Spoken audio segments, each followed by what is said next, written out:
All right, welcome back, everyone, to another episode of the Gutter Run podcast. My name is Andrew Paxton, and this week we are featuring the Return of the King. My co-host Daniel Abramovitz has returned. Yeah, I'm back. I'm back, everybody. Daniel, did I'm did you enjoy the honeymoon? yeah, it was fun. It was relaxing, except for the driving. Oh, I can Driving imagine. wasn't I Wh- how far is that drive in hours? Like, what's the time commitment I look like think there? altogether it's around 17, maybe. We stopped like on the way there, like kind of over halfway. So, and Okay. yeah, we broke it up, but it was rough. For people who don't know, I have a phobia of flying. I do not like to fly. I've never flown and I never will, hopefully. I don't know. Did you see that episode of The X-Files where William Shatner keeps looking out the plane wing and then you Yeah. were like, I could never be on a plane for that reason?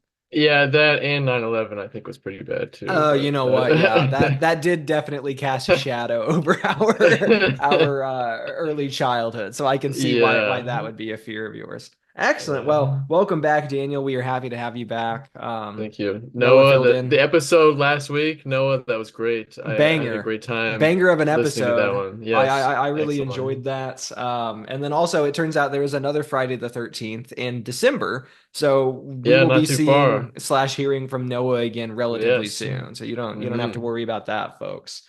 Absolutely. And for the rundown today, our main topic is going to be Rebel Ridge, directed by Jeremy Saulnier.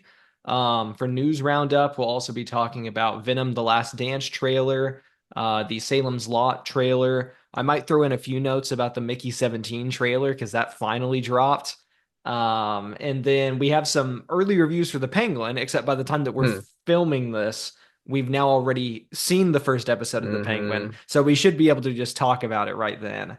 And then for What's on Your Nightstand, I read The Death of Wolverine by Charles Soule and Steve McNiven. And I also was very fortunate in that I got to see the Rob Zombie and Alice Cooper's Freaks on Parade tour. So I'll make sure to throw that in there. And then we do have one piece of fan mail this week. If I had a bell or something, Woo! I would hit it so that we could truly celebrate. But yeah, that's Yeah, what we got mail. going on. We got So mail. Daniel, you actually just watched both the trailers for Venom: The Last Dance as well as Salem's Yes, Lot. right before this podcast. So, having now seen Venom: The Last Dance trailer, which I think this is trailer two, I want to say that there was a teaser and then maybe this is the first official trailer. But the Yeah. big reveal of this is that Null, the Marvel Comics god of the symbiotes, is featured in this film, and he apparently is sending xenophages, which are animals, so to speak, that are kind of native to the planet that the symbiotes come from, to hunt Hmm. down and kill the symbiotes that have made it to Earth. And I guess the craziest part is that neither of Noel's two creators, Donny Cates and Ryan Stegman, were informed that Noel was going to be featured in this movie. They had no Right. idea, nor were they included in the creative process. Although Yep. I did read the other day that Donny Cates has since been allowed to read a script for the feature, and he claims that it is strong and compelling and like way larger than you would expect it to be based on Hmm. what you've seen in the trailer. Okay. So, having watched that and also knowing that the prior two Venom movies are not particularly good, what are your thoughts? To me, honestly, it's looked like the funnest, is that a word, funnest trailer out Yes, of all the Venom trailers for the previous ones and all that disgusting Sony Spider-Man universe thing that they're doing with like Morbius and that crap. Um, absolutely. it's still weird to me to see like Tom Hardy as Eddie Brock and like to him like to be in this role for like multiple movies and it's like a trilogy now. It just seems like an odd fit for me, but it looks like he's having fun in this one, you know. I think I think it could be good. I don't know. I'm not really the biggest Venom head, you know, so but it's kind of weird though they didn't inform the creators of Knoll that there's going to be a movie with their character that they made, you It's know, and strange to me because there have been instances before where let's say that you're adapting, like a significant comic character, but maybe that character has existed for the last 50 or 60 years. There hmm is some. possibility that the creators aren't around anymore or that they aren't working in Yeah. that industry or because of how horrible some of the like original like creative rights slash licensing deals were for these characters Yes. that you would have no legal obligation to discuss them with their creators. But what is so strange to me about this one is that Null was officially created in 2018. Like this is the Not quickest long ago. turnaround on a comic character, appearing for the first time in an Yeah. issue to being adapted on the silver screen that I've ever Hmm. seen. Like it's almost immediate. So it's strange to me that Sony, I mean, I guess they've already shown us that they don't really have a handle on these characters or what makes people like Yeah. them. So I shouldn't be surprised. I just feel like this could have very easily been a slam dunk if like from its inception they went, "Hey, we really want to use this character that we know, had several crossovers and that people really love in the comics, and he's still in Hmm. the zeitgeist because of how recent he is. Tell us how best to adapt him into our world." Yeah, Like right. that's not a crazy thing to want to see out of like these business interactions with our, Yeah. our media companies. It's So almost seems deliberate that they didn't contact them, but that wouldn't it's surprise interesting me. though that the guy who they gave a script to, if he said it's okay, that I guess that makes me feel better. I don't know if he's telling the truth or if they have him, underneath a heat Yeah. lamp or something. I wouldn't be surprised if they went, "Hey, if you start telling people that this movie is good or that what you've read of it is promising, we'll just cut you a check for like $50,000 or something like that, Yeah, right. Which Yeah. ideally they should be That's being probably compensated more anyway because they it's their created the character. characters. But Hmm. as we know, things don't normally work out that way. In terms of casting Hmm. news, it's been reported that Noel in this will be played by Norman Reedus. Um, some people would Oh, know him from the interesting. Boondock Saints. If you're an old head like myself, I think most Hmm. people think of him as either the guy from the Death Stranding video games or It's funny from you went with that one first. It's really yeah, it funny. is. Or for as Daryl Dixon from The Walking Dead, which is a character that I think he's played on television now for well over a decade. So, um, Yeah. I mean, Hmm. in terms of casting somebody to play this very greasy looking, pale, long-haired symbiote god, that's a pretty good choice, I It sounds think. perfect. Yeah, I think that works out almost perfectly. So that I mean that is reassuring to me.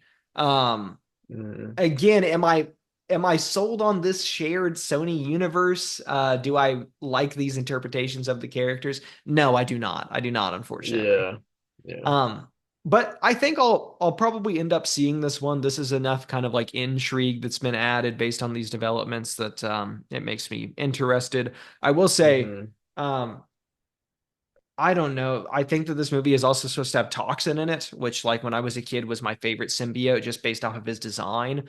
Mm. He was like they pretty much cut him in half with the colors where he was like all red up top then all black on the bottom. And It's there pretty was kind of a neat. gradient like in the midsection. And Yeah. also he was one of the few I think symbiotes at the time that was like an early adopter of this lethal protector type mantra like Venom because Toxin was Hmm. also a police officer. So Uh-huh. I appreciated that and I liked his design, except he doesn't look like that in this. We've seen like one Oh. brief glimpse of him and he's like pale green for some reason. So Oh. I don't really care for that, and that is disappointing to me, but Jeez. such is life, you know what I mean? Yeah, yeah. Um, Ay I guess we'll caramba. we'll leave that at that. The Salem's Lot trailer is another trailer that you just watched right Yes. before this. You're not the biggest horror movie head, I don't think. But I should ask you, given that you presumably haven't read the Stephen King story that this is based on, If and not. haven't seen the original, I think, made for television movie directed by Toby Hooper, what do you Mhm. think Salem's Lot is about? It looked like some undead people kind of coming to life. They could be vampires. Okay. I'm not sure. You've discussed Salem's a lot with me before. I remember because I think it was you saw it like when you were pretty young, didn't you? Or was Correct. that One of yeah. the earliest and most frightening images that I have in my head relating to like horror features is from Salem's Lot, and it is this very pale-faced Nosferatu looking vampire. So you're right. I It, was it it is a yeah. vampire. Um Yeah. But yeah, I as a kid, I remembered that early. I want to say that was in the 80s, perhaps, that Toby Hooper did that. And Mm. it's like a 3.5 hour long Oh event wow, film. that's But I cool. remember that being terrifying. And I tried to rewatch it maybe like a month and a half ago or two with Erica, and I did not get through it. Like I ended up turning it off Really? because we were, I think, an hour and a half in, and I don't know that you had seen any actual vampires yet or like ghouls of the night. And I'm like, this Yep. is talk about a slow burn, man. This is Yep. insane. This new Mm. movie, though, I think is about 2 hours, which if you're a if you're a purist for the source material, you might be concerned. But ultimately, I am just looking to recapture the nostalgia that I have for a movie that I apparently misremembered as being, more exciting than it was. But I Yeah. think that this looks really promising, honestly. I think that trailer is really solid. And I definitely like that bit at the end where the kind of main character, I can't think of who the actor is that's playing him in this, but he like runs out of the church and they like call Uh-huh. after him. They're like, it's not safe. And he gets out there and it looks like there's just like 50 people with like glowing eyes just like standing Yeah. outside. And then he starts booking it back into the church. I'm like, that's That that's good stuff right there. I like is that a cool. lot. Yes. Yeah, it And it, it looks compelling. it's a straight to max movie, as you said, which I Yes. think it looks pretty good though for a straight to max movie, I think. I'm thinking that this is not one of those ones that was probably meant for that. There was probably Yeah. a theatrical release that was discussed and presumably planned for on the part of the creatives. But then I think that this thing has been in the bank for almost 2 years now, if not longer than Mm. that. And they just haven't decided how they wanted to get this movie out. And as we've maybe discussed on this podcast, David Zaslav, who kind of calls a lot of the shots over there at Warner Brothers, very regular and not at all strange man. He's been cutting stuff left and right for tax Yeah, breaks, this man's like crazy. yeah, he's just destroying movies and people's livelihoods off of like the basis that he or the statisticians that work at Warner Brothers don't think that it would turn a profit.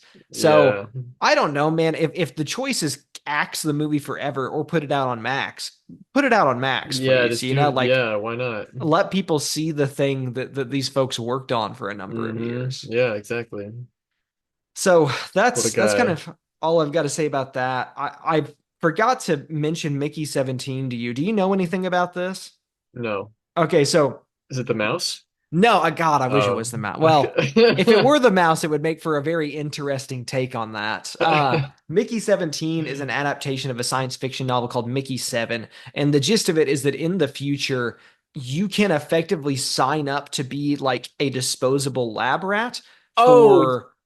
Okay, I know yeah, what you're yeah, I did yeah. see this trailer. I totally Yes, forgot what it's it's got called Robert though. Pattinson in it, and it's Yes. directed by Bong Joon-ho, coming off of the back of Hmm. Parasite. This movie comes Excellent out in movie. January. We did not get a trailer until literally right now. Yeah. That's insane to This is the me. first I've heard anything of it, and it You looks would really think that this good. would be like the biggest thing that Warner Brothers has coming out in the new Yeah. year, and they would Right. be like really pushing for it. I figured that it would have gotten released at least before the end of this year so that it could qualify for the Oscars. But Hmm. they don't seem to want to push it at all. Like that's bizarre to I me. know. It's Um, weird. I mean, Parasite won. I'm pretty sure it won Best Picture that year and Best Foreign Yes, Film. it I did. mean, Yeah. people love that movie. I It's thought a that it was fantastic terrific. film. Yeah. And Robert Pattinson is my boy. He's doing another weird, Absolutely. accent. I I know. love I love when he does a weird I voice. honestly, I didn't realize that it was him when I first started watching it because I didn't like actually click on the trailer. Like I was just watching it on like as I scroll through the YouTube feed, Yeah, and I yeah. didn't know it was him at first. And then I was like, that dude kind of looks like Robert Pattinson. And then I looked a little bit closer. I was like, that is Robert Pattinson. That's our guy, That's Awesome. incredible. Yeah. He genuinely is probably the best actor of his generation, and all he Yeah. does is just strange, obscure movies where he gets to do a funny little voice. Unless it's the Batman, of course, then he's doing the But Batman. yes, he does the funny Batman voice. He Yes. does do the funny Batman voice. In fact, his Batman voice is so reserved that I almost wonder if at some point he tried to do a sillier thing, and I then think Matt that Reeves was yeah. like, "Rob, I don't want you to do that, Rob. You should stop that, actually." Let me do the voice. Let me do that. But yeah, I think that looks really compelling. Of the trailers that I've seen recently, that is the movie that I have like the most interest in. I'm a sucker for Same. sci-fi anyway. I think that the premise is really fun. Yes. Also, there's this awesome. I can't remember if it was an interview or if it was just like one of those like in passing things where somebody asked Bong Joon-ho, they were like, "Hey, the book is Mickey 7, your feature is Mickey 17. Why the name change? What kind of compelled you to do this?" And then Bong Joon-ho's like, "Well, I killed him 10 more times." So it's Mickey 17. And I guess I think that that's such a fun way to like there's no real creative reason for it. It's just like I decided Yeah. that this would be more fun. Yeah. Mhm. I So do I feel like I know the whole story though watching the trailer. Like I Oh feel like I yeah, know what's happening, which is kind of disappointing, but I'm still absolutely. heavily intrigued though to see. I'm Um, hoping that they're holding some stuff close to the chest so that we're not entirely giving away the entirety of the plot. yeah. But yes, I mean, given that you and I both seen the trailer, I do think that this will ultimately be pretty paint by numbers after this. Hmm. And it could honestly be that because they took so long to kind of kick the marketing into gear on this, they were like, well, our first trailer needs to cover like 3 trailers worth of stuff. So Maybe, then they were like, we're just maybe. going to give you the whole plot of the movie. Um, Dang. I haven't read the book though, so it could be Me that neither. they're hiding some stuff from us, and I really do hope that that's the case. And Hmm. I'm definitely excited for this one. This is kind of like Yes. climb to the top. This is at least in like my top 3 most anticipated movies of next year, which Hmm. spoiler alert, sometime in December, Daniel and I will do like a top, 5 or top 10 list of our most anticipated for 2025. So if we're Ooh. still around at that point in time, you guys will get to listen to that. Stay tuned. Okay, well, that's all I've got for trailers. Was there anything that you wanted to bring up for news roundup? I don't believe so. Okay, even better. Well, then we'll just move right into our main topic, which of course is Rebel Ridge, released straight to Netflix. This was directed by Jeremy Saulnier, who also did Green Room, where Anton Yelchin and a band of people in kind of a punk musical group go and play at a bar that is kind of controlled by a group of neo-Nazis, and they end up Hmm. barricading themselves in the green room and trying to find a way out of there. And Patrick Stewart plays like the head neo-Nazi. It's Cool. incredible. It's like one of the best thrillers I've seen ever. And I feel like I know a maximum of 3 people that have seen it, and one of them is myself. So Jeremy Saulnier, I mean, he knows his stuff, and I think that he's a very competent filmmaker that Mhm. can put together, interesting action and stakes and kind of like make you care about characters in a really kind of fluid and dynamic way. Just to rattle off some of our start cast for this one, we've got Aaron Pierre, which is the first time that I think I've ever seen this guy in anything, playing our lead protagonist. Anna Sophia Robb is his kind of like immediate friend and confidant that ends up working as part of the legal system in the small town. And then Don Johnson, who a lot of people would remember from original Miami Vice. If well, I was going to say, I guess if you're like 20 years older than us, you probably remember him from original Miami Vice. But more recently, he was in Knives Out. He was also the police chief who also turned out to be a secret racist in the HBO Watchmen show.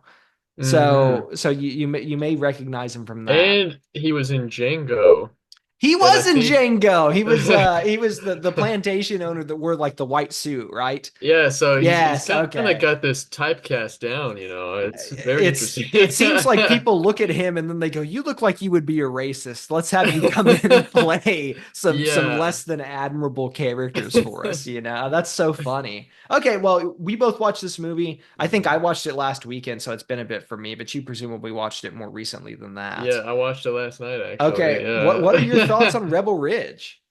I actually didn't read too much about like what it was about before going into it, so like everything was kind of a total surprise to me, but um yeah, I thought it was, I liked it. It was described as a thriller on Netflix, and at first I wasn't so sure if that was the case. It seemed more like crime drama to me, but then like with as many twists and turns as this thing takes, I would say it is effectively described as a thriller. And um it's an interesting plot, this whole small town police department corruption vibe, this stuff that's going on, and the pacing of it, I think that the pacing's quick and fast.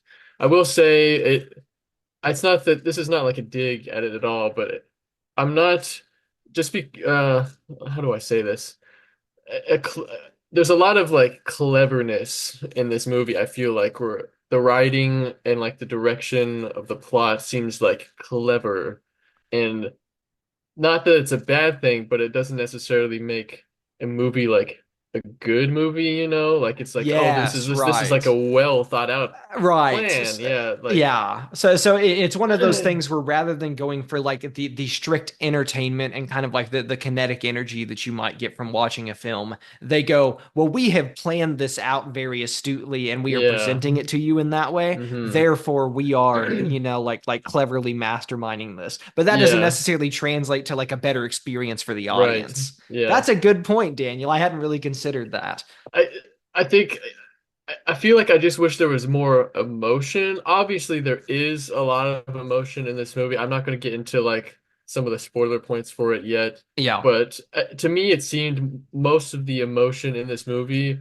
or at least that I was feeling watching this, was anger and like angst at the corruption and stuff like that. Absolutely. Where I kind of wanted more soul to it, and if it wasn't like so like so clever and like intelligently written, I feel like it would have had a more human connection. And I think what's the guy's name that played the Aaron main Pierre Aaron plays our main Pierre. character. I thought he was great, but I felt like he was too much of this stone cold strong Marine Corps type. I kind of wish he wasn't so like, you know, muscly and able to like take care of business and stuff like that. Yeah, I wish there was more emotion in his character, and I think that kind of translates to the whole movie for I, me I as a would whole, probably but I agree with don't know. that. You only really see him break part like two or three times, Yeah, but given the circumstances of his experience, you would think that this dude would have cracked way, way I earlier. know. And that's maybe the most unbelievable part of it for me. Now, I was not in the Marine Corps. I did not, teach close quarters combat. You I were in Not even JROTC or JROTC, brother. I ROTC. was in the full deal. Yes, Yes. I was in a year's Thank you worth for your of R. service. Thank you, Daniel. I appreciate that. I do have my like, I guess they're not technically discharge papers, but I was contracted, Right, in the yeah. service of the military, and then they did have to effectively kick me out. So I got that. Well, let's say this. It was amicable. I asked that it happen, but I Yes. had to sign some legal documents to get out of there. But anyway, no, I can say that, I understand that this character has been trained very deliberately to be outside Mhm. himself, to think as a machine, to be like a tactical weapon. And I understand that we are, presumably as an audience supposed to look at that and be like, oh, he's so under control, but he's seething on the inside. Well, Yeah. I don't think you get that in watching it. You just kind of go, and yeah, this is the most unbelievable part to me. This guy either is so disinterested or so invested in what's happening that he's not having the appropriate reactions, Right. or the actor is incapable of portraying that. Now, I Mhm. think Aaron Pierre, given his full performance and the breadth of that within the film, is definitely capable. So I do I would worry that the agree. writing almost does him a disservice by I would, not yeah. allowing him more brief moments of kind of Hmm. like genuine emotion. That's We what I think. Yeah. we get that he's been trained to be this, but also these are circumstances far outside of what Yeah. any person would deal with, trained in the military or otherwise. Hmm. Um, so yeah, that was he's my favorite part of the movie, like definitively. I Yeah. think that Yeah. Aaron Pierre is terrific. I want to see him in so many other things. I think that this is Hmm. like a star-making performance, That's what I genuinely. thought as well, seeing it. Yeah. Yes. Hmm. And I know that I recently said that our buddy David Johnson, who played Andy in Alien Romulus, should be Martian Manhunter. Well, Aaron Pierre should 100% be John Stewart. I cannot see another guy doing that. Like he is so perfect for that role. It's Yeah, incredible to me. yeah, yeah, that's true. Yeah. But yeah, I mean, Anna Sophia Robb, the last thing that I feel that I had seen her in was actually Bridge to Terabithia, where she ends up My getting, wife had mentioned that. Yeah. yeah, We watched it. which Yeah. that movie traumatized a lot of young people that watched it because she gets killed by like getting sucked into the like water of the bridge that they cross or something and drowned. So that was crazy to me, but I thought that she was really strong as well. I Mm. believe that she's putting on an accent the whole time that is not her actual accent. Yeah, it. I could tell sometimes it was slipping. I don't. It was like, Honestly, I was yeah. listening to her and I was like, when I've hung out in areas, like Lebanon or Willett or something like that, I'm like, it's really not dissimilar. It's quite comparable. So I thought that that was strong. Don Johnson, yes, he does appear to be typecast, but I think that he does a very good job in the role. Yes, And then I absolutely. want to call it in particular, David Denman and Emery Cohen are like two of the main police officers outside of the police chief who exhibit the most hostility and kind of like racial violence toward our Aaron Hmm. Pierre character. And look, again, I feel bad that these guys are, white dudes that look like they would be racist and are therefore playing that. But brother, they're convincing. I'll I tell you know. that much. I know. I've met Um, people like yeah, I was gonna this. say, unfortunately, I've seen people like that. You come from the Midwest, they're around. But yeah, I would say that all in all, this movie was a strong watch for me. I definitely enjoyed the cast, and I think my emotional investment in like the trials and tribulations that they were experiencing more than I enjoyed some of the strict thriller elements.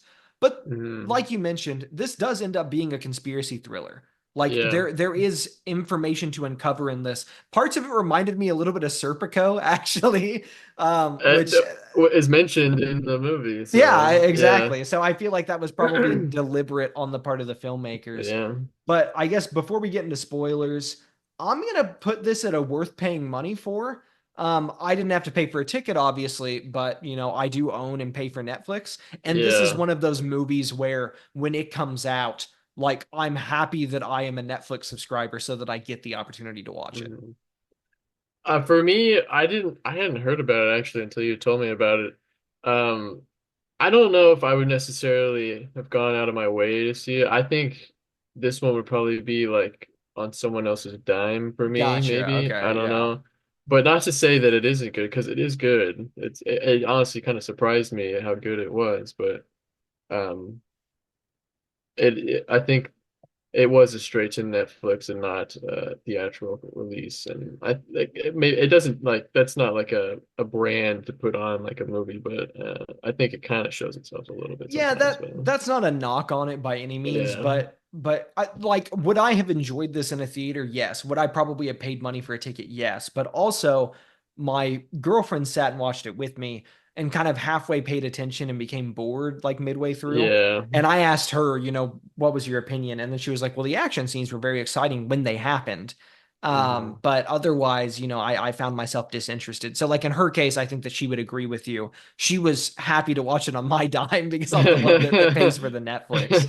And when I told her I would have seen that in a movie theater, she went, "No, I don't think I would have gone out of my way to see that one." Interesting. So, is it a strong outing? Definitely. Do you need to run out and see it immediately? Probably not. But if you have Netflix, it's on there and you should check it out. Yeah, if you got Netflix, watch it. It's good. So, I guess moving into spoilers, the kind of like inciting incident of this is that Aaron Pierre, who plays our main character, Terry Richmond, is on his way into this kind of podunk town that I think is in New Orleans. And he's there to post bail for his cousin, who Hmm. is currently being held and is going to be moved to, I think, a county prison, perhaps. Or perhaps it was he's in county and he's going to be moved to a state prison I facility. think so. Yeah. But it turns out that this cousin character had at one point stood trial and ended up giving up some guys that were involved in a gang that he had knowledge about. And Terry, our main character, needs to post that bail and get him out of there as soon as possible. Because if he doesn't, he's worried that he'll go to the state penitentiary and be, killed for being an informant of the A law. narc. Yes, a narc, effectively. So Terry starts riding into this podunk town. He has a military background. He's riding his bike. I don't even know that he owns a vehicle. Because Yeah. I guess we don't know where he's coming from. But yeah, he He seems comes from a so. Chinese restaurant, is He where he does. comes There from. is a lot of that Chinese restaurant gets a lot of play in this. But yeah, he heads out there and he has some amount of like his life savings. It's like $30,000 or something that he has like all in Yeah, cash. And over, his yeah. his plan is to post bail for his cousin, go and buy a truck. They're going to head out and start a business I think either fishing or hauling or something like that. I can't remember exactly. Holland boats. Hauling boats. There we go. Yes. Okay. Yeah. But Terry gets pulled over by some police officers in a fairly violent and unbecoming way. He can't hear that they're Yeah. behind him because he has earbuds in. They've apparently had Hmm. their lights on for a while and have been flagging him down. So they pit maneuver him on his bike, throw him Which on is the ground, crazy. and then they end up commandeering his cash because they think that it is in some way related to some sort of, drug infraction, or that it's drug money. Hmm. Well, it's not. These police officers are almost certainly racially motivated.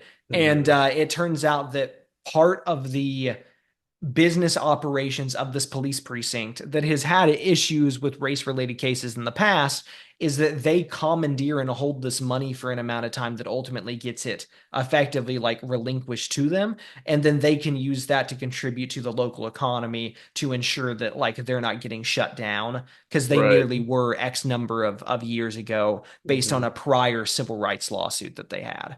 Yep. um that's kind of the inciting incident, and then what you get from there is this unraveling conspiracy about how deep the corruption of this police department actually goes in terms of like the overall structure of this small town.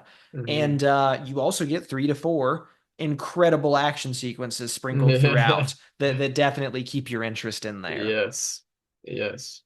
I thought that it was interesting. Well, I guess one, I was quite upset when Terry's cousin does end up getting stabbed in prison, and then he's flown back to he's like medevaced to a close hospital and he ends up dying. Because they had set up this time frame by which Terry needed to deliver the bail money, and that is kind of like your impetus to stay involved. You're given a time frame, you know that he needs to Hmm. do this, the talk is the clock is ticking. Well, then he gets backstabbed and lied to by the by the police chief played by Don Johnson. He's not able to get the bail there in time. And then his cousin ends up getting killed, like, I don't know, maybe 30 or 40 minutes into the movie. Like, it's relatively It early. it's interesting. Yeah, it's interesting because I thought that was going to be the whole movie was him just getting this bail money for his Yeah. cousin to get him out, and then it's not immediate knowledge that the cousin does pass away because he makes this deal with the police chief, and he's like he's on the way here, and Terry's like, well, how bad a shape is he in? And the guy's just like, I heard he was stabbed a lot, Yeah. Yeah. but Yeah. and then it's not until like the next scene he's in the hospital and they're explaining that like he is passed away and they'll have to transfer his body and stuff. And it's like, wait a minute, whoa. For me, I thought that kind of upped the stakes even more because it that was the point I realized, oh, that's not what this movie is totally about here. It's Yeah. not just about his cousin and him getting the bail and everything. We're gonna go on some other wild tangent because I knew that there was like an hour left in the movie, so I kind of liked that plot point, but I didn't I don't dislike it as a plot point that gets us to what is actually the like overall plot of the movie, but yeah. I felt that it almost like the momentum that the movie had garnered up to that point that kind of like kept the pace moving effectively ceased for that, brief moment in time where the Right. character that you thought was kind of the crux of this narrative had been killed. And then you're like, well, Hmm. where do we go from now? And then it seemed Yeah. like you had a fair amount of downtime to kind of just like sit with the characters and maybe do some introspection, which I think ended up paying off, and that you learn more about them Hmm. and who they are, and you care for them. But at least in that moment, I felt almost like, well, why, like, have you lost me? Do I still need to be engaged with this? So I was a bit surprised, I think, that they did that so early. And maybe that Yeah. was just a bit of subversion for you, maybe that was Yeah. part of it, that they hook you in, they subvert what your expectation is going to be, then they end up bringing you on this conspiracy ride. Hmm. I think something that's also very impressive, I don't think I don't think Aaron Pierre's character, Terry Richmond, ends up killing a single person in this. Yeah, I don't think yeah, I It's don't think like so. entirely non-lethal, and I'm Yeah. sure that this was also deliberate on the part of the filmmakers.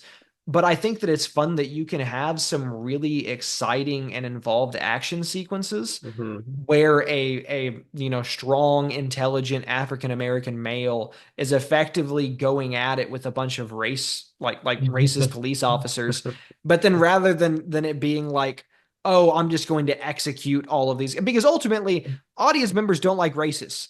And in fact, Right. it's a if you want to if you want to compel your audience to feel that the violence that they're seeing in the movie is justified, make the villains racist. Like it really doesn't take Yeah. a lot. But no, I mean, Aaron Pierre, I think even in that, or his character rather, it has this kind of like express judgment where he's like, I'm not here to take anybody's life. That's not, what I'm attempting to do. I am Hmm. helping the people that matter to me, and I'm doing so by any means necessary. But because of Hmm. my very impressive technical skill, I can do that without causing any true bodily harm. Right.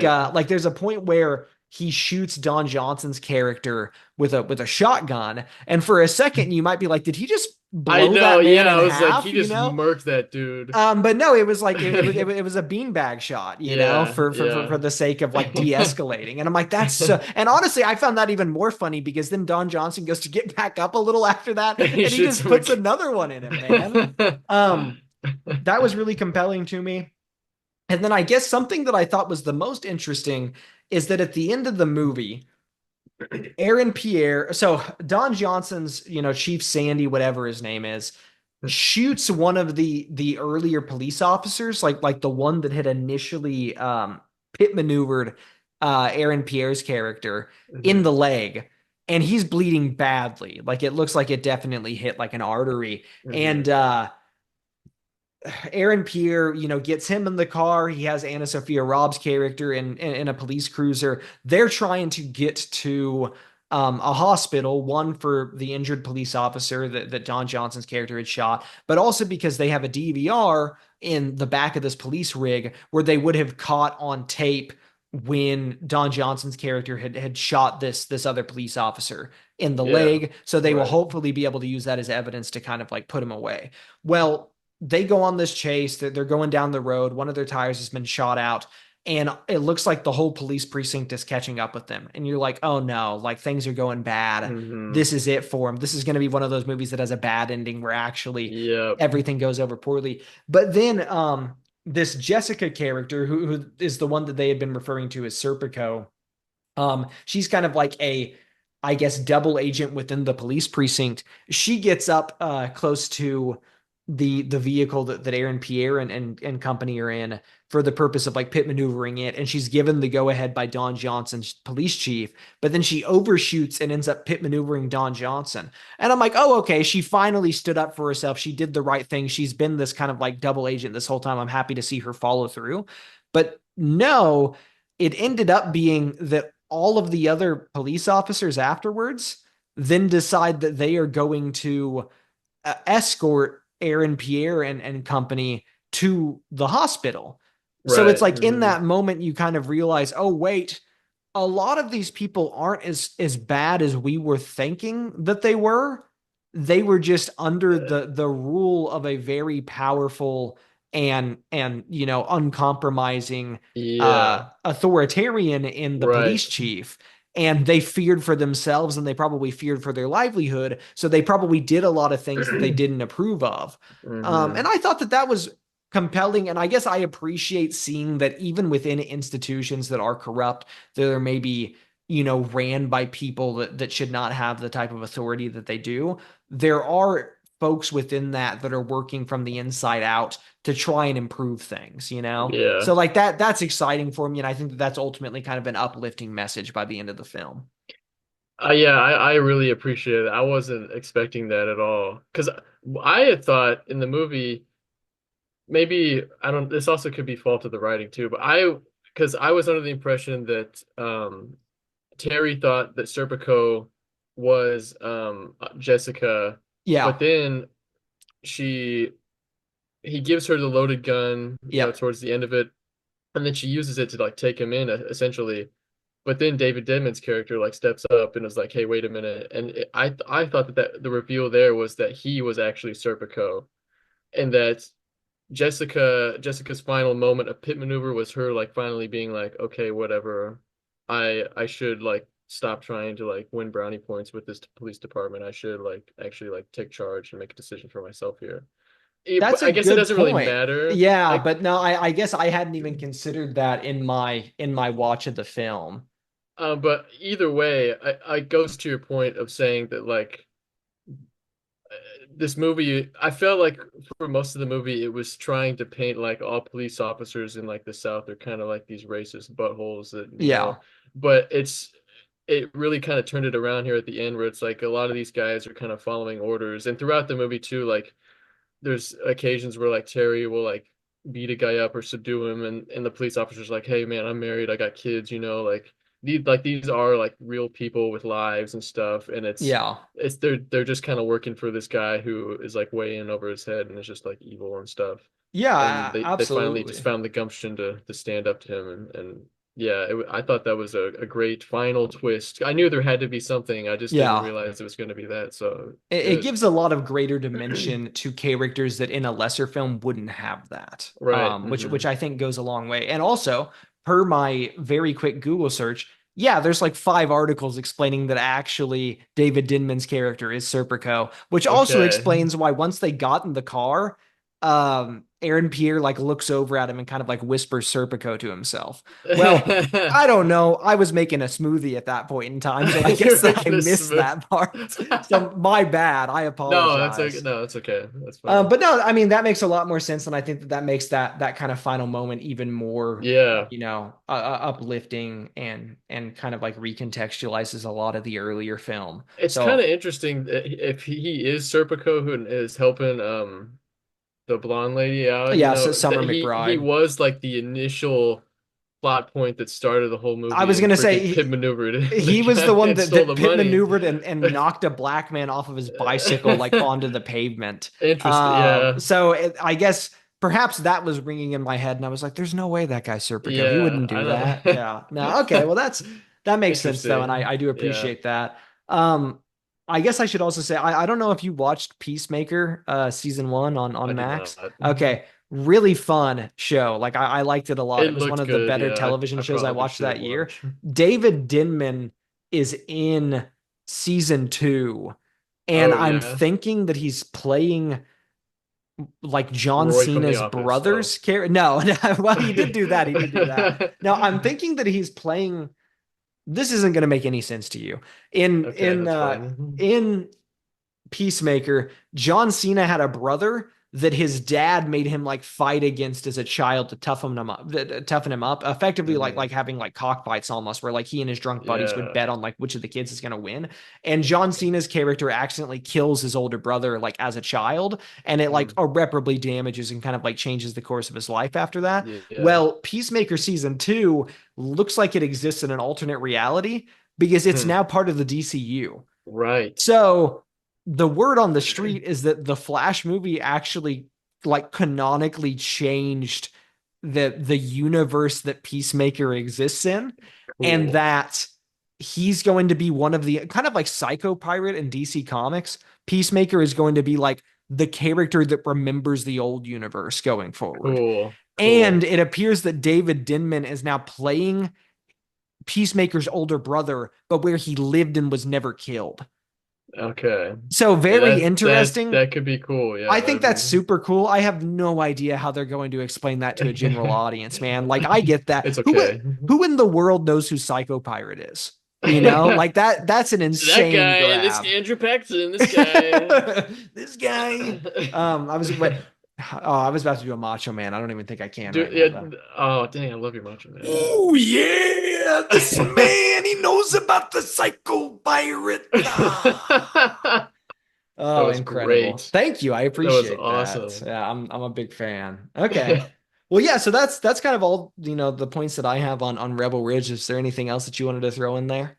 You had mentioned believability in relation to at least the main character's like reactions to what's going on. Yeah, yeah. And but I think I am a bit skeptical. I'm not skeptical about like the corruption necessarily, because like I was informed about a lot of stuff about like police departments in this movie that I wasn't aware of. Like the whole like the dash cam turns on when lights go on and stuff like that, and Yeah, I wonder other if that's like an actual fixture of how real life police it intelligence seems like works. it could be real. It seems Yeah. to me like it could be real. And also like the whole bureaucracy of crap of like holding these guys for 90 days, and that's when like the dash cam data expires or whatever, Yeah. all that stuff. That it was really interesting. It made me like think more about, because I know there's so much like bureaucratic crap in government and stuff that Oh like yeah, absolutely. ties things down and makes things more complex than they need to be and stuff like that. But to me, it just kind of I didn't understand, I guess, necessarily why they wanted to keep that police department open so much because obviously like that would mean it would dissolve, but I don't think those police officers would just like lose a job. Like they would be incorporated within the state police. And in my opinion, Right. that would mean they would get more funding. So Yes. I don't know if if it was all just the chief and he just wanted like to maintain the power over this police department in this town, and also maybe there could be like the racist aspects of it, like he Yeah. wanted to be able to continue to do this sort of stuff. But I didn't know how believable I just the motivation of it was, because as I was thinking about the logic of it, and also this is like a really small town, and it seemed like there was like a lot of police officers for like as small of a town it Yeah, was, definitely. but I don't know. I there's not enough details to ascertain like how big the town is or whatever. So it's not like a stickler for me, and it didn't ruin a movie or anything for me. But yeah. I guess my assumption with that, and I don't know that it was ever even stated in the film. Perhaps this is when I was making my smoothie. But I thought that part of the detaining the money and then like the individuals in question not like contesting that and it ends up just getting kind of Mhm. like dissolved by the police department is that they were likely lining the pockets of individuals Yeah, that I guess that's also worked true. in like higher positions, such Right, as that's like the true. judge played by that actor Cromwell, Yeah. James Cromwell, I think that it is, or even like the dude that worked as like the county clerk that even like took the bond, money Right. and whatnot. Like my Yeah. assumption is that people were effectively getting paid I off. guess that's I didn't think about Yeah. that. Yeah, that's true. That's true. Because it's Okay. easier to turn a blind eye when all of a sudden somebody hands Yeah, you an envelope that has like $1,000 in it, and you're like, oh, I right. don't know, man. Um, But yeah, no, that's there. It is a movie that genuinely may require a subsequent viewing to fully get entirely. But then Yeah. I also Mhm. wonder, I'm like, is that just because the film is complex, or is that because the movie doesn't do a good enough job of presenting relevant Right. information to you, Right. Because it's I not don't know. Inception, I No. understand you got to watch Inception a few times to feel like you get it. This is not that. So I feel like ideally No. you should be able to watch it once and kind of pick up on what's Maybe. going on Yeah. there. So, Maybe yeah. I understand that. Yeah. but okay, I guess good stuff. Yeah, Yes. definitely recommend Rebel Ridge. Check it out if you get Good the movie. opportunity. That is Hmm. going to bring us into what is on your nightstand. So, Daniel, I know that you and I got a chance to watch the first episode of The Penguin. Hmm. I'll throw out there early reviews at the time that I had kind of written these down. I think Variety had referred to The Penguin as a masterful examination of criminality. The Penguin is twisted, disturbing, and deeply enthralling. It's sitting at a 89% certified fresh on Rotten Tomatoes. I think IMDb is like an 8 out of 10 or something like that. And then our, loving IGN gave it a 5 out of 10 as an overall score, but Woof. then seemingly gave the first episode an 8 out of 10. So as to what has happened there, I'm not entirely certain, but I would say that the general consensus is that this is a very strong television show. And given Mhm. that you've now seen the first episode, what were your thoughts? Uh, it I don't know exactly what I expected. I expected like a gritty crime drama sort of thing, but that's not really necessarily what we got. Like obviously it is a crime drama and there's the mafia business, but it's a different tone than the Batman. I was expecting Yes. it to carry over the same tone of the Batman. It's angsty, it's dark, but Batman isn't in this. Robert Pattinson isn't in this, and there's no Nirvana to be heard in this episode that I saw. So No, they've got Dolly what Parton's 9 to 5. I And know I that I I think think that that is the I perfect think that that representation of is change in tone. 100% yes. Yep. Absolutely. but this show is about the Penguin, and that's what I really appreciate is that he is like the center point of this show, this series that they're gonna have his characters on full display, and it's built upon we've seen a lot of it in the Batman. Like he had a bigger role in the Batman than I thought he was gonna have, Agreed. but he we get to see more of his character, and he's like he's intelligent and he's manipulative, but he's also just like this kind of big goofy buffoon. And I wasn't Yeah. like expecting it. I guess maybe a little bit, but yeah, he's just like I was kind of just like surprised by the way his character acts and does things and he seems like unintelligent in the way he speaks and talks to people and like Yes. it seems like he just gets by the hair on his chin, but there are some gears turning in his head and he's able to like pull strings and stuff. And I just get this from the first episode, which is honestly kind of phenomenal for them to be able to accomplish in so short of amount of time. Mhm. But yeah, it is Sopranos-esque. I think they do Yes. draw from Sopranos. I've seen people talking about that, and I think they do draw a lot of maybe kind of cues or just like world building things from that, which The Sopranos also draws itself from other mafia entertainment projects Yeah, and stuff. absolutely. So it's I they're would say all that borrow stuff from each other. So yeah, honestly, this television show up to this point seems to be akin to The Sopranos in the same way that like the Batman was akin to a Zodiac or a Seven. right, Like yeah, it's not ultimately, and apparently this upsets people to hear, but all of your favorite art is like either, highly informed by or an interpretation of other existing art. And right. that's not wrong. That's No, literally what the no. human experience is. Yeah, it's So all been it's said before, so yeah. So the thing that makes it unique is that you're the one doing it now, right? yes, So exactly. it's strange to me that people go, "Oh, it's just like The Sopranos." Like that's a bad thing, you know? Like No, The Sopranos rocks. It's yeah, The awesome. Sopranos So like is incredible. So obviously, I think that if you're going to take cues from something and if people are going to recognize that, that's one of the best things that you could grab, absolutely, especially for a tale absolutely. about this low-level mobster kind of climbing the Yeah. ranks. Hmm. Um, I really like that you called him almost like a bumbling buffoon because he has machinations. Like the man Yes. obviously knows what buttons to push, how to get things done. He can read people like tremendously well. But Yes. when you're watching him actually participate in these things, it almost feels like a Looney Tunes chase. Like there's a point where he is getting chased by like four or five guys and he's in his car and he's trying to get out of there and then he stops at this like FEMA camp type thing and then he opens the car door so he makes it look like he jumped out of the car ran into like the bustling FEMA camp and is trying to get away. No, he just got in the trunk. Like I know. it's This is a genuinely comic book funny. TV show. It's a Yes. comic book TV show. It's awesome. Yeah. 100%. It's like very humorous and obviously doesn't hold itself in like so high of a regard that it can't like have fun with what it's Yeah. doing. And I really Hmm. appreciate that because even though it's violent, like it's an Yeah. aggressive show. You talked about the tone not being the same.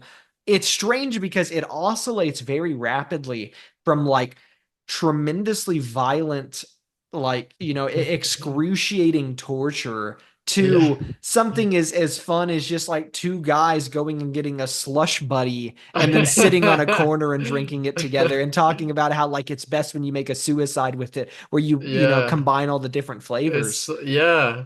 um It's great.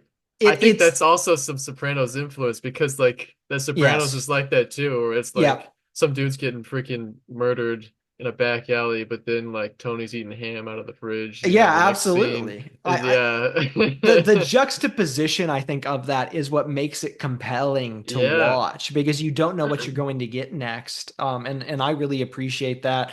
I think Colin Farrell is terrific. I genuinely He's think phenomenal. It's Colin great. Farrell as the Penguin in this is like the closest that I've seen to a Heath Ledger level performance for a comic character Yeah, since that happened. it's Like, great. I genuinely He's think that amazing. every interpretation of the Penguin after this will just be this. Like, this is it, you know? Yeah, right. Yeah, It's kind of like how since Heath Ledger Joker happened, every Joker seems like it's trying to up the stakes on that rather right. than reinterpret it, you know? Yeah. Like it's all ultimately the same thing. And I Right. think that the Penguin is going to do the same. Hmm. Um, I wanted to ask you about two characters in particular that appear in this Okay. that are very prevalent in Yeah. Batman The Long Halloween, but are seemingly taking tremendously different roles and spots within kind of the pantheon of the Penguin television Hmm. series. And that, of course, is Alberto Falcone, which, by the way, we say Falcone. Okay. Daniel and I are diehard Falcone guys. I don't know why they say Yeah. Falcone. Falcone. Yeah, it's just it doesn't work for me. It Well, you almost don't say Al Capone. You say Al no, Capone. right, but Batman the Animated I Series said know, I know, Falcone, so I'm gonna I say know. Falcone. Okay. Either way, we got Alberto Falcone, and then we got Sophia Falcone. Mhm. In Batman the Long Halloween, it ends up being revealed that Alberto participated in the Long Halloween killings and appears to be a very mentally distressed young man who was not able to live up to the expectation of his father and acted out violently because of that.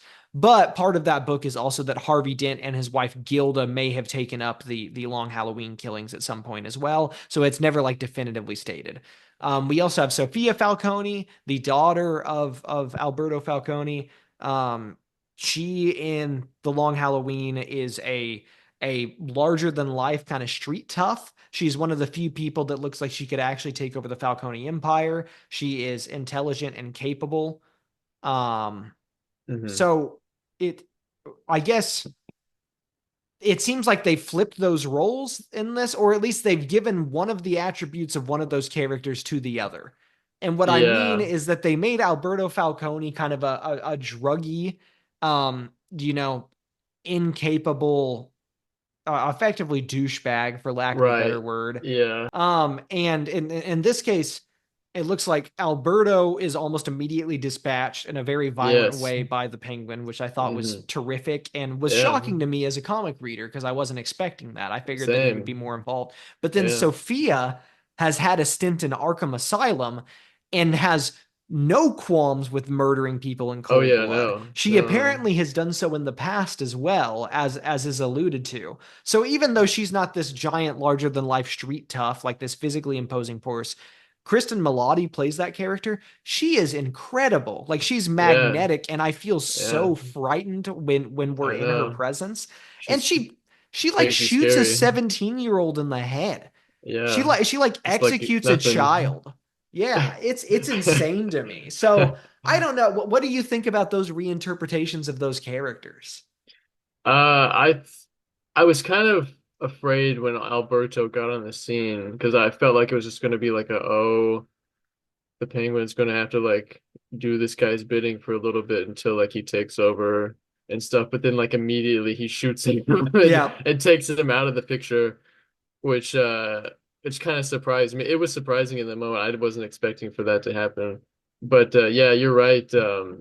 Sophia, that's her name, right? yeah, Yeah, Sophia. Yeah, she's great. I think they call her the Hangman or something. Is what the yes, newspapers call. I think yeah. that's like a perfect name for somebody like her. Like, yeah, she seems like cold as ice and loony and was willing to do anything, to get back on top and like, run her father's business, stuff like that. So yeah, I honestly don't have any problems with the reinterpretations of these characters. I think they're gonna be effective and I would drive this agree. thing. And I also appreciate that even though the Batman was heavily influenced by the Long Halloween, I like that they're not strictly beholden to Yeah, I wouldn't like the them to do ideas that. and those characters presented in that. Yeah. So yeah, I thought that this was incredibly strong. I really liked this first episode. I wouldn't say that it was like picture perfect everything that I want out of it, Right. but in terms of like an entry point, yeah, it's awesome. And Colin Farrell is, magnificent Hmm. as this character, and I could Yeah. watch him doing. I mean, they could do a Penguin TV spot where he's putting together a sandwich with some gabagool, and I would be like, "Oh, this is incredible. I love this." Oh, here's But something. We get to see his foot. I oh know that, yeah. and it's mangled and messed Yeah, it's up. disgusting. Okay, maybe I don't remember. I've seen the Batman quite a few times. Did his foot get crushed in that, and that's what did that? I Or don't or think I thought he had the limp in the in the Batman. Batman? Okay, Like you don't see him walking often, but I think there was one spot where you saw him like okay, walking kind gotcha. of, which I appreciate the penguin walk I because do too. He does it really it well. that was in the 66 Batman. The penguin had like he was literally like a penguin walking. Like that was like silly, but they got that in this interpretation and like made it not Yes. silly, No, but it's still it's like awesome. natural for Yeah. the character, and it also makes sense now that you would see how this, like by the end of this, Oswald Cobb, as they're calling him Right. in the show, is going to be what we would consider like the actualized version of the Penguin, and you can see Hmm. why people would start calling him that, Yeah. given the foot, given the iceberg lounge, given his cold as ice persona, which I guess he doesn't really have yet, but he'll probably adopt in time. His nose is a little long His too, nose is a little long. I mean, kind it's a prosthetic. beak I think like. that they just throw that Yeah, on there. yeah, Yeah. yeah. No, Yeah. dude, it's awesome. It's He's really the good. penguin. He's definitively the Penguin, like more so than anybody else I've seen take on that role. I love Danny DeVito. I think he Yeah, was very good as that interpretation, but I think that agreed. that's not a Agreed. particularly great movie. But like this is my Penguin. Like this is it for me. This is what this I is need. our penguin. Yeah, this is our Penguin. This one's for the gamers. Okay, this one's for the freaks. You know what I mean? Yes. Yeah, dude, it's really strong. You got any Let's other talk notes about on? Victor, the Oh, street okay. guy he picks up. Yeah. Yes. It was interesting. I was not I don't think was this character in the trailers? I don't think I watched all the trailers for it, but I didn't know that. If he was, I think that it was in glimpses, and I don't know that he got any speaking lines. So I'm not Right. sure that anybody expected this character to be involved. And I Yeah. do find it interesting that the Penguin got a Robin before Batman got a I Robin. exactly, yeah. It just kind of came out of nowhere. It's like these kids are freaking trying to rob his car, and then he keeps one. They notice he's got like kind of a speech impediment. He's like, "All right, do my bidding for a little bit here." He And seems to take he seems to find some commonality in him because of his speech impediment. yeah. And I really Hmm. appreciate that. It's something, it's one of those things that like doesn't need to be stated, but it goes a long way to filling out the Penguin as like a Yeah. three-dimensional character. Hmm. It's great. Like that's like, the penguin eventually probably will become like this icy hard-nosed like mafioso, but like then there are these moments where like he takes care of this kid and like he goes and gets a sandwich with him and it's like this. Yeah. I mean, he tried to like steal your car and stuff, but then like at the end he entrusts him to like set up the whole fake he stages like the He's murder. creating like a mob war Yeah. between the Hmm. Falcones and the Maronis by using the body of Alberto Falcone Yeah. and staging him in a car with his missing finger, which Right. he had been wearing Salvatore Moroni's ring on. Hmm. So he's effectively created a gangland war when there was already a power vacuum, and he Right. entrusted it to this kid who was stealing the rims off of his car. Like what It's it's goofy, but it's so fun. I know it's fun. It's entertaining, and that's what it needs to be, I think. Then yeah, it works. It works for Yeah. me. Yeah. No, I completely agree. You don't think that Victor's going to end up being anybody larger like in the comics, right? I don't I know. did a little cross reference with my Mind Palace. I looked into it real quick and I was like, I don't recognize that name. So I don't think that he's Yeah. anybody of note. Yeah. I And I don't yeah, I'm not probably sure. do you, I mean, would you even want him to be? I don't think that that's necessary, I you think know? no, I think they can make new characters. I mean, like the Batman the Animated Series made new characters that have been Absolutely. introduced into comics canon. I don't see why this series can't do the same thing. I think they've got great people writing it. I Yep. think it has everything it needs to be. It can do whatever it wants. Yeah, I completely agree with all of that, and I second you there. I appreciate that they're introducing new wrinkles to the lore, and Yeah. ultimately, people are always like, comic book accuracy is like, it's the most important thing. Yes, I care about that because I love the comic books, and the Hmm. interpretation of the character I think needs to be accurate to the essence of who they are. Right. But outside of that, free reign, man. Like Yeah. that's why Yeah. stuff like the first Iron Man even is like so beloved Hmm. because yeah, you keep the essence of who Tony Stark as a character is, but you change the entire world around him. You change the setting that he exists in. You update the look for the armor and everything. Hmm. Like you don't need everything to be an exact one-to-one adaptation. Right. Except maybe the costume every now and then. I would prefer, like, I really hope that one of these days we do get the Chris Reeve Superman suit. I want that, but for every comic book character. Absolutely. Um, 100%. but otherwise, no. The Penguin is terrific. Really enjoying it. Can't wait to see the next episode. I'm happy Hmm. that they are taking chances. That's really what I want out of this. Yep. Okay, well, I've got two other points of note that I can kind of like quickly rattle off. I finished reading The Death of Wolverine, or I guess just Death of Wolverine is what it was called, which was a four-issue limited series published by Marvel Comics quite a few years ago, where they had killed Wolverine for a fair amount of time. He stayed dead longer than you would expect a character like that to. But it was Mm. written by Charles Soule with art by Steve McNiven. Steve McNiven, people would know from the Civil War crossover from the mid 2000s. He Hmm. also did Old Man Logan by Mark Millar, which I think, yeah, I've maybe even talked about on here. Yes. And then Jay Leiston and Justin Ponser are also involved there. I think Jay Leiston did the text boxes, dialogue, letters, things of that nature. And Yeah. then I think the Justin Ponser was the inker and or colorist. But it was strong. I think as somebody that hasn't read a tremendous amount of like overall X-Men canon stuff, I was confused as to who some characters were and why they mattered in the story. And you also Hmm. don't get the reveal of who the big bad it is until I think like the end of the third issue. So then you only have Uh, that knowledge for the fourth, and then he's dispatched like within 2 or 3 pages. really? So it was odd to me, like Huh. it seemed, and I don't know the background of this or how this kind of works, but I almost feel like it seems that there was like a top-down directive to murder Wolverine for some reason, and Yeah. that Charles Soule just did the best that he could given like that directive, and Hmm. it doesn't really come together super well for me. Like it doesn't Uh, feel earned. When you pick it up, it's revealed that Wolverine's healing factor stopped working. Why? Don't know. You don't really because get it an did. explanation for that. Shut Right, up. yeah, because it did, exactly. So then Wolverine's made vulnerable, and that's exciting. Mhm. You get to see him contend with people and try not to use his claws, but still like make his way through Yeah. fights. Um, but so you effectively have a neutered Wolverine for most of the story, trying to hunt down various people. Because there's also been like there's a bounty put out on his head, but to bring him in alive, because it ends up being that this guy that had worked on him back when he was in Weapon X, I think like I don't know, Dr. Abraham Cornelius or something like that, I think is the guy's name. It's kind of goofy, but Word soup. he's trying to build a better Wolverine. He's effectively trying to make X-24 Hmm.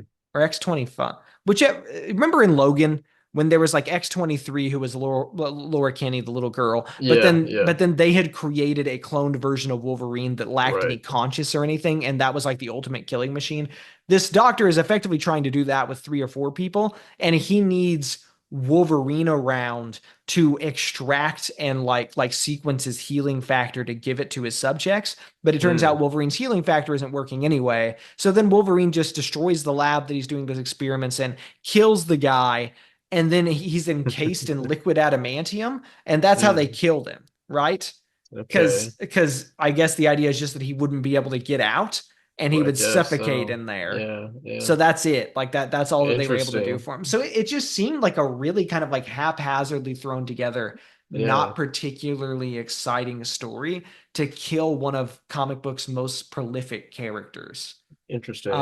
If I were to put this on the rating scale, we're probably going to be sitting at like I think I'm just gonna throw this at not worth your time. Like I don't even think this is background noise. Dang. I would just say that this is not worth reading, unfortunately. Sheesh. So yeah, I mean, I'm not. Scathing review. The art is very strong. It's just like Wolverine's back already. Like he stayed dead for a number of years, Hmm. but not long enough for this to really be significant. Um, I would say like if we were recording this podcast before Wolverine had been brought back, then I would be like, maybe check this out just to see kind of like where he had, what had happened to him and then what occurred in like the time in between. But Yeah. Wolverine died and has come back. So there's really no reason to pick this up anymore. Yeah. So yeah, that's all I've got to say about that, Yikes. unfortunately. Yikes. And then last Tuesday, I did get to see Rob Zombie and Alice Cooper's Freaks on Parade tour. That also included Filter, which is kind of like an alternative rock slash electronic group from the 90s, and Ministry, which I knew nothing about Ministry, but they are a kind of like rockabilly metal outfit. The main guy is Oh, a white dude with dreads. We perfect. unfortunately, so Filter sings that song "Hey Man, Nice Shot," which is about Bud Dwyer, the politician, shooting himself. Oh. And that song's a banger. That's like to this day, like one of the greatest songs I've ever heard, even though I barely listen to Filter otherwise. Like that song's a Yeah, banger. that's But funny. I unfortunately missed that. My partner has been working, a bit later in the evening, and the show started early on a Tuesday, so we just missed out On a on Tuesday Filter. is weird. Tuesday is very inconvenient, but the tickets were free to me, so I was like, I better, take them up on Yeah, I this. guess it is what it is. Honestly, Alice Cooper was the most exciting of the set.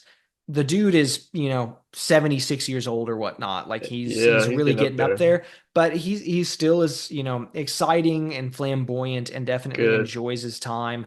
The most exciting part of it overall is that back in the 80s, Alice Cooper was contracted to record a theme song for Friday the 13th Part 6, Jason Lives, Hmm. and it's called He's Back, the Man Behind the Mask. And Alice Cooper performed that, and they also brought out a guy dressed as Jason Voorhees to kill a Oh fake my paparazzi gosh. member that was taking fake photos of Alice Cooper on Oh my stage. So that gosh. was terrific, and I was very They excited knew to you see were that. there. They did, and it was like a full moon out too. Like the whole, Oh the, my the goodness. vibe There was a was werewolf too, incredible. wasn't There there? probably Yeah. was a werewolf. It was me. It was me freaking out in the That's crowd. right. Is what was happening. No, so it was a really good time.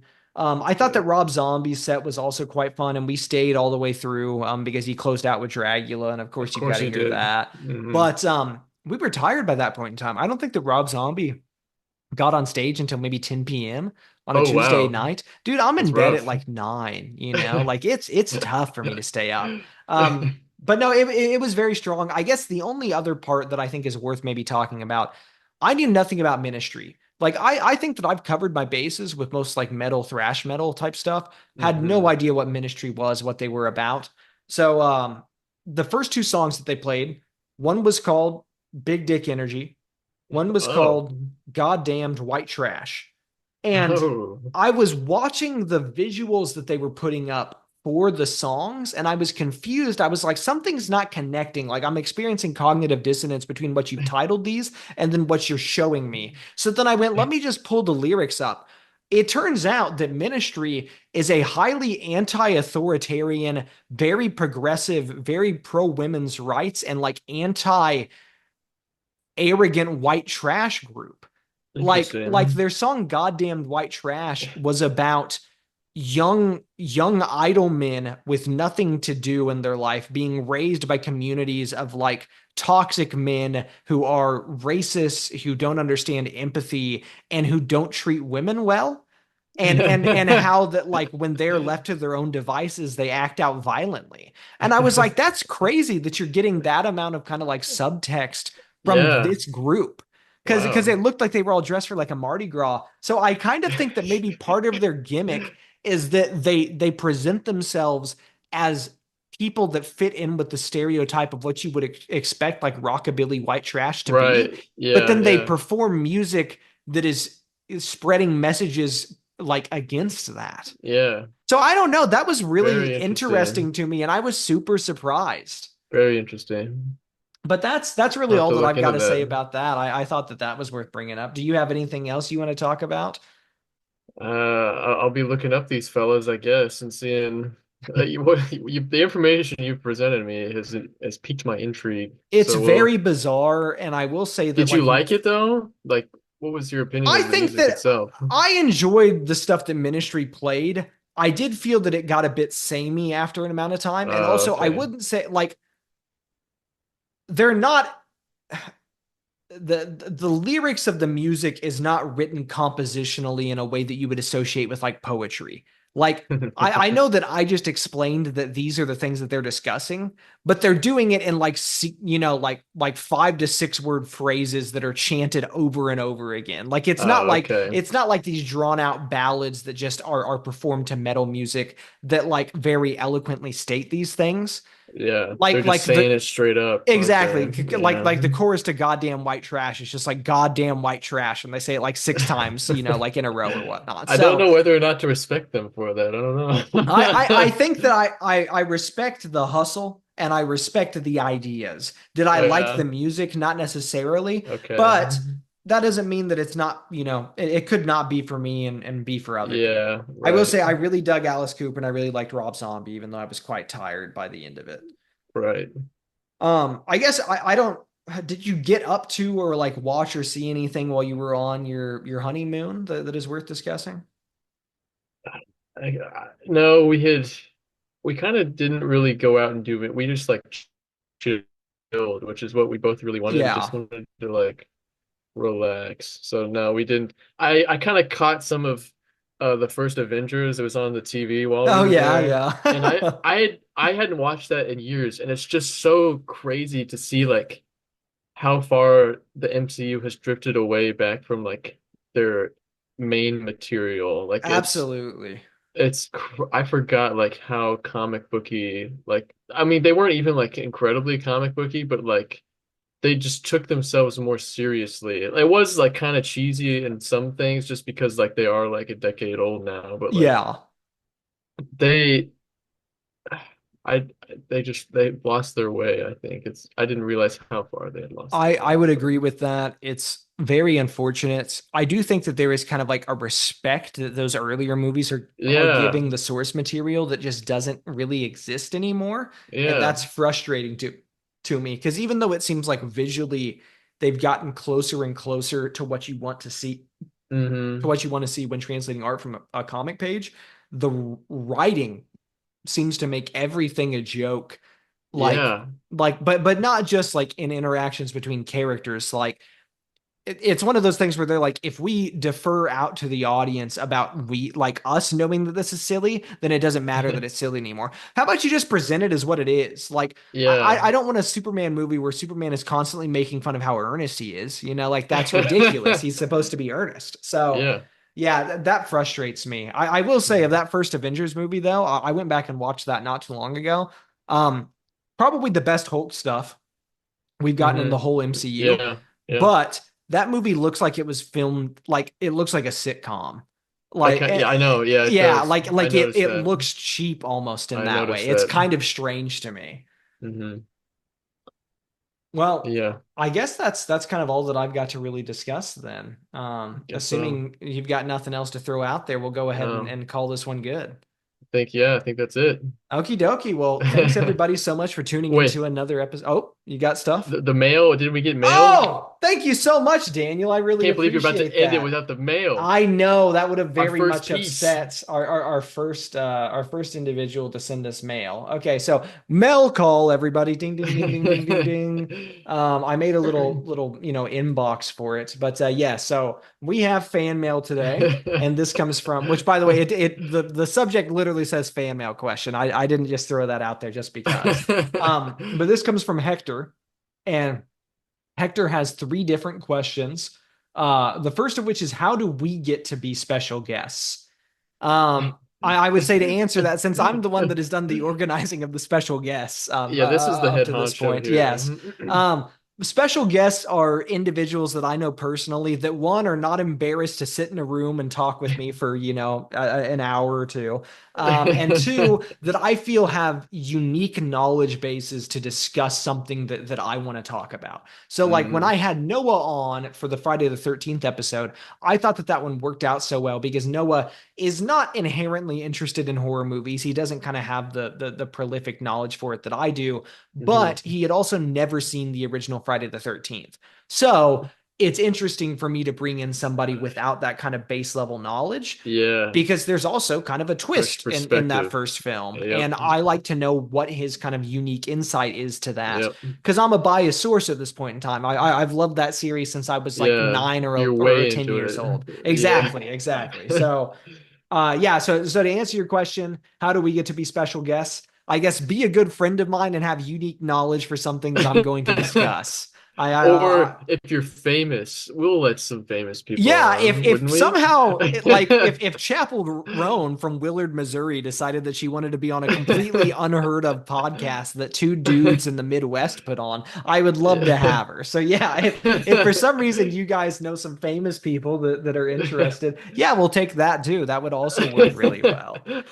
Can we help decide topics to talk about? Yes. I'm gonna say yes on that one. Daniel, do you have I anything think to? that's a good idea. I think that's a really good Yeah, we need idea. to give our audience what they want. Yes. So this is actually excellent, Daniel, that you reminded me to do the fan mail because I had an announcement that I wanted to make here. So Oh, really? for our Halloween episode this year, we are going to be doing the first ever Gutter Run podcast Halloween double header, which I have a whole graphic for, and I'll throw up when I eventually put up that This episode. guy, But this here is guy. how that's going to work, okay? So for the Halloween doubleheader, we're going to do two main topics, and the episode will be those two main topics. We'll probably talk about news, but we're going to skip any sort of like, mail call, what's on your nightstand, anything like that, because we Yeah. really want to spend the bulk of the time just discussing what the main topics are going to be. And the main topics can really be Yes. anything as long as they're related to, Halloween, to the spooky season. But my thought is that you and I are going to decide on one thing that we want to look at. And then for every episode that I put out in October leading up to the Halloween episode, I will put up a poll. Or if you wanted Awesome. to just deliberately email us, like Hector has done here, you can shoot us an email and suggest to us something to cover. So, like, Yeah, if I were yeah. the audience, what I would do is either choose a favorite of my own to send in for us to talk about, or if you wanted to be really devious, you could choose like the worst horror movie you've ever seen and suggest I would that we love see that. that. And then That'd what be we'll probably awesome. end up doing is that I will collect those, and then maybe that third week of October, just before we're going to end up doing our Halloween episode, I'll have a final poll, and then it will just be between like these three suggestions or whatnot. Yeah. Which one do you guys most want to see? And then whatever that ends up being, we'll discuss, the topic you and I agree on, and then whatever the hmm fans have submitted, and that will be the main topics for the That's week. Okay. great. That's I think that's going excellent. to work out well. I think that that's Yes, I really exciting. like this idea. I would say that realistically, you and I are probably going to talk about the 1978 Halloween. Like that's what I 100%. think is going I to knew happen that's what there. was Yeah, going to happen. I don't think there's any way to get around that. That's what we're going to be looking at, and I'm very happy about it. Yes. Um, Also, Hector, I guess otherwise, if you had other things that you thought were worth talking about, or you just wanted to submit suggestions anytime, just email them in. We're always happy to take those. Yes. I guess in this case, Hector does know me IRL, so he could also just come up to me and talk to me about it. Yeah. And that would not be a problem whatsoever. Yeah. Hector's final question: who is your favorite person you work with? Um, Hector, I cannot answer that on the show because I do want to keep some small amount of anonymity with what I do. But when I see you this coming week, I'll make sure that I stop by and give you an answer for that. Okay. But yeah, I that's like this guy. that is the only piece of fan mail that we've gotten. That is our first piece of fan mail. So thank you so much, Hector, for writing in. Thanks, Daniel and I Hector. very much do A appreciate it. And thank historic you. moment Yes, a in the Gutter historic Run moment for the podcast. podcast. We're setting new precedents. This is going to be, Yes. we'll have one piece of mail every week going forward. That's Cool. probably not going to happen, actually, but it would be cool if it did. We'll see. We'll see. Okay, well, yeah. Thank you so much, Hector, for writing in. Thank you so much, Daniel, for being with me on another episode of the podcast. And thank you to the Absolutely. audience for tuning in once again to the Gutter Run podcast. We hope We that love you you all have a guys. wonderful rest of your day, and we'll talk to you next week. Bye bye.